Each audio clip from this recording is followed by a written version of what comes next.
Hi, Christine. I can't really tell you what option is best without knowing much more about your circumstances, but let me tell you one approach that you might find helpful.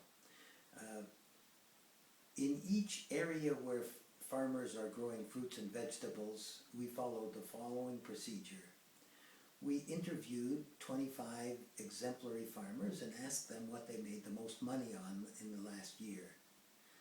From that, we got a list of maybe 10 or 15 high-value, labor-intensive crops that they could grow. The second step was to talk to the wholesale traders in the markets and find out which of those 10 or 15 crops are most sensitive to being produced in more volume. So there's some kind of crops where the bottom drops out of the market if you get a large number of farmers growing them.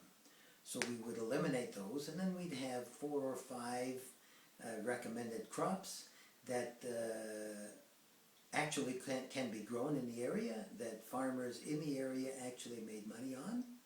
And then we'd work out what the key information and inputs the farmers needed to have. Is the main constraint lack of affordable irrigation? Is it lack of seeds? Is it dealing with pests? Is it access to market?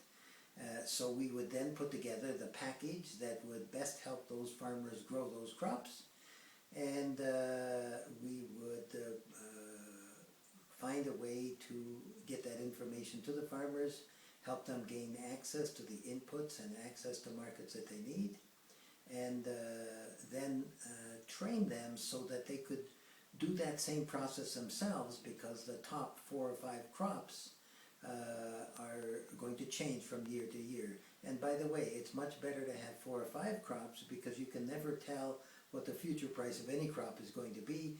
So if you have 4 or 5, you're likely to make a lot of money on at least 1 or 2, maybe lose money on 1 or 2, and you make out pretty well as a farmer. Hope this is helpful, and I wish you luck in your work.